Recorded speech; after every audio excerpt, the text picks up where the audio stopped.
Very important, ये देखो PIB में भी प्रेजेंट है और उसके बाद ट्रिब्यून में भी प्रेजेंट है। क्योंकि पीआईबी में ज़्यादा डिटेल नहीं है, छोटी सी 2 लाइन में इन्फॉर्मेशन है, इसलिए मैंने ट्रिब्यून का आर्टिकल यूज़ किया। इंपॉर्टेंट बहुत है, हम बात कर रहे हैं फुलकरी के बारे में। अब ये फुलकरी क्या है? एक ट्रेडिशनल एम्ब्रॉयडरी, और एम्ब्रॉयडरी को लेकर मैंने आपको बताया, देखो एम्ब्रॉयडरी है यानी कि हम कला की बात करो, और इस साल हम लोग हैंडलूम के बारे में बहुत डिस्कशन कर रहे हैं। कल भी मैंने आपको हैंडलूम के बारे में पढ़ाया, और कल जब मैंने एक आर्टिकल पढ़ाया था प्रेसिडेंट एट होम इवेंट के बारे में, तब भी मैंने आपको एक एम्ब्रॉयडरी के बारे में पढ़ाया था कि एम्ब्रॉयडरी बिहार से बिलोंग करती है। वो क्वेश्चन था यूपीएससी का 2018 का या 19 का। ठीक है, अब सुनो, यहाँ पे जो है ना, ये जो फुलकारी है, फुलकारी भी यहाँ पर एक मेथड है जो बेसिकली कपड़ों पे डिज़ाइन दिखाए जाते हैं, और ये फुलकारी मेथड पंजाब से आता है। वेरी इंपॉर्टेंट, पंजाब के स्टेट एग्जामिनेशन में क्वेश्चन बन चुका है, आरआरबी में यहाँ पर कोई रेलवे बोर्ड का एग्जामिनेशन है उसमें प्रश्न बन चुका है इससे रिलेटेड। यानी कि जैसे हम फुलकारी की बात कर रहे हैं, आप देखोगे कलमकारी पेंटिंग्स भी ऐसी होती हैं जो पेंटिंग्स कपड़ों पे दिखाई जाती हैं, कपड़ों पे कलाएँ होती हैं। कलमकारी पेंटिंग्स को लेकर तो यूपीएससी में क्वेश्चन पूछा जा चुका है, तो पता होना चाहिए, न्यूज़ में है। और न्यूज़ में रहने के पीछे का जो कारण है वो बहुत स्ट्रांग है। पता है कारण क्या है?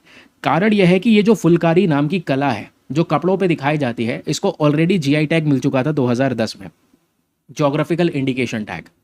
अब जीआई टैग का मेन पर्पस क्या होता है भाई? किसी भी प्रोडक्ट को पहचान देना, एक बड़ा रिकग्निशन देना, वो प्रोडक्ट ज़्यादा बिकेगा, है ना, वो कला ज़्यादा प्रमोट होगी, यही तो मेन पर्पस होता है ना। लेकिन यहाँ पे उल्टा हो गया भाई, जीआई रिकग्निशन मिलने के बावजूद भी जो क्राफ्ट पर्सन है जो ये कलाकारी करते हैं फुलकारी नाम की, ये स्ट्रगल कर रहे हैं। क्यों? क्योंकि इनके प्रोडक्ट की डिमांड मार्केट में है नहीं। तो ये इशू हमारे लिए इंपॉर्टेंट हो चुका है कि भाई जीआई टैग मिलने के बावजूद भी कुछ प्रोडक्ट्स ऐसे हो सकते हैं जो प्रॉब्लम्स को फेस कर सकें। ठीक है, तो इसी वजह से फुलकारी चर्चाओं में है। इसमें मतलब होता है फ्लावर वर्क, तो कढ़ाई बुनाई करके, देखो पंजाब से ही शुरू होता है, कढ़ाई बुनाई करके कपड़ों के ऊपर में जो फूल पत्ते होते हैं, फ्लावर्स वगैरह होते हैं, वो सब डिज़ाइन करे जाते हैं फुलकारी में। आपने इतना याद रखना है कि भाई पंजाब की एक इंपॉर्टेंट एम्ब्रॉयडरी है, और खासकर टेक्सटाइल फॉर्म की एम्ब्रॉयडरी है। मैंने बताया ना, इस बार हैंडलूम कपड़ा उद्योग बहुत चर्चाओं में है। नेक्स्ट ईयर प्रोबेबली क्वेश्चन मिल जाए तो टेक्सटाइल एम्ब्रॉयडरी, यानी कि जो कपड़ों के अंदर में कढ़ाई बुनाई करते हैं, ये जो अलग प्रकार है, मतलब इस प्रकार का फॉर्मेशन है ये। ठीक है, पंजाबी स्टाइल ने यहाँ पर इस फुलकारी को और ज़्यादा यूनिक बना दिया है। और फिर इसका जब ओरिजिन देखते हैं, इतिहास देखते हैं, तो कुछ लिंक्स यहाँ पे फुलकारी आर्ट के ईरान से जोड़ दिए जाते हैं कि भाई ईरान में भी ऐसी ही एम्ब्रॉयडरी होती है, ट्रेडिशन रहा है, उसको गुलकारी कहते हैं। पंजाब में आए तो उसको फुलकारी कह दिया गया।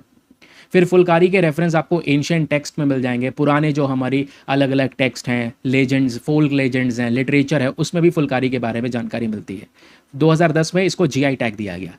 फुलकारी में आपको याद रखिएगा, जो कॉटन क्लॉथ है और सिल्क थ्रेड है, कॉटन क्लॉथ और सिल्क का धागा, इसका इस्तेमाल करके यहाँ पे क्या करा जाता है, कुछ फ्लावर्स वगैरह के डिज़ाइन बनाए जाते हैं कपड़ों के ऊपर में। छोटी छोटी पतली पतली जो सिलाइयाँ हैं, स्मॉल स्टिचेस के माध्यम से यहाँ पर इसको डिज़ाइन किया जाता है कुछ इस प्रकार से। ये आप देखोगे तो जो सिल्क का थ्रेड है कपड़े के ऊपर में, उससे ये डिज़ाइंस बनाए जाते हैं, फ्लावर्स वगैरह के पैटर्न्स बनाए जाते हैं, जो हमें इस फुलकारी के अंदर में देखने को मिलता है। ठीक है, सिंपल पैटर्न होते हैं, हाईली अट्रैक्टिव होते हैं, एक हमारा इंडिया से जुड़ा हुआ एक ट्रेडिशनल डिज़ाइन होता है जो खासकर इस पे नज़र आता है। ओके, अब पैटर्न्स में खासकर जियोमेट्रिकल पैटर्न्स हैं। ठीक है, ट्राइंगल, ऐसे अलग अलग शेप्स के अंदर में फ्लावर्स को डिज़ाइन करना, और लोकल जो फ्लावर्स है उसको डिज़ाइन करना, या छोटे मोटे जो एनिमल्स होते हैं, पीकॉक, एलिफेंट, बर्ड्स, कैमल्स, वो भी यहाँ पर डिज़ाइन करे जा सकते हैं फुलकारी के अंदर में। ठीक है, क्लियर हो गया, समझ में आ गया मामला क्या चल रहा है। अब यहाँ पर सुनिएगा, जो ये फुलकारी है इसमें एम्ब्रॉयडर हुई भी चादर भी हो सकती है, दुपट्टास भी हो सकते हैं, स्टोल भी हो सकता है, किसी भी चीज़ पे यहाँ पर ये जो फुलकारी वाली टेक्निक है इसको अपनाया जा सकता है। पंजाब से बिलोंग करने वाला यहाँ पर एक इंपॉर्टेंट आर्ट है। एक बार 2015 में ऐसा क्वेश्चन पूछा गया कि बताओ कलमकारी पेंटिंग किस चीज़ को रेफर करती है। ऐसे ही पूछ सकता है फुलकारी पेंटिंग किस चीज़ को रेफर कर, सॉरी पेंटिंग नहीं, फुलकारी क्राफ्ट यहाँ पर किस चीज़ को यहाँ पर मैंशन करता है या रेफर करता है। तो कलमकारी पेंटिंग की बात करेंगे तो ये भी एक हैंडमेड ड्राइंग है, हाथ से करी हुई ड्राइंग। ठीक है, बैम्बू हैंडीक्राफ्ट्स के ऊपर में, sorry handmade, hand painted cotton textile है, खासकर साउथ इंडिया के अंदर में हाथ से पेंट किया जाता है यहाँ पर कॉटन के कपड़ों को। ठीक है, तो साउथ इंडिया में सबसे ज़्यादा ये प्रोमिनेंट है, और 2015 में यहाँ पर एक क्वेश्चन बना। अब ये फुलकारी वाला जो आर्टिकल है ये आपका GS paper number 1 art and culture के पॉइंट ऑफ व्यू से बहुत इंपॉर्टेंट है। अब